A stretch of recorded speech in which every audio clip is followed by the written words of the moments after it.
কল্যাণীর ITI মোড় Luminous club সকলেই এখন এই নামের সাথে পরিচিত। হ্যাঁ, এখন সোশ্যাল মিডিয়াতে খুব ট্রেন্ডে চলছে। আগের বছর খুব মানুষ আকর্ষণ করেছিল এখানের পুজো মণ্ডপ দর্শনে। আমার আগের বছর আসা হয়নি, এত ভিড় হয়েছিল তাই ইচ্ছে থাকা সত্ত্বেও আসতে পারিনি। কিন্তু এবছরে যখন শুনলাম থাইল্যান্ডের অরুণ মন্দির এবারের বিশেষ আকর্ষণ, তখন আর বাড়িতে বসে থাকতে পারলাম না।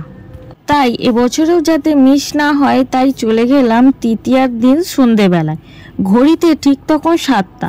ভিড়টা বেশি ছিল ঠিক মাঠের প্রবেশ পথ থেকে। রাস্তার দুদিক থেকেই মাঠে প্রবেশ হচ্ছিল। তারপর যা হয়েছে তোমরা নিজের কানেই শুনে নাও।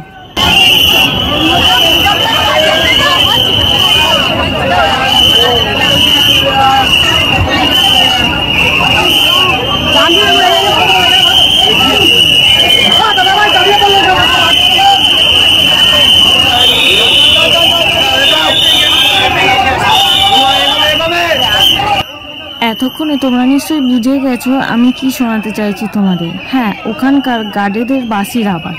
কানের পর্দা ফাটার অপেক্ষা ছিল, মাথাটা পুরোপুরি ঝাঁঝা অবস্থা।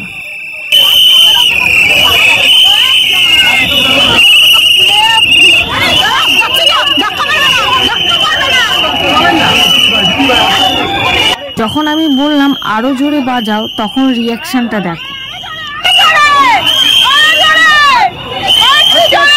হাসছে। আমি বুঝলাম না বাঁশি বাজালেই কি লোকে তাড়াতাড়ি বেরিয়ে যাবে। হ্যাঁ জানি ভিড়টা কন্ট্রোল করার জন্য এই ব্যবস্থা, কিন্তু কি এভাবে তো মানুষ অসুস্থ হয়ে যাবে। বন্ধুরা, তোমাদের কি মতামত প্লিজ একটু কমেন্টে জানাও। আর যারা আইটিআই যাবে ভাবছো প্লিজ একটু সাবধানে যেও। টাটা।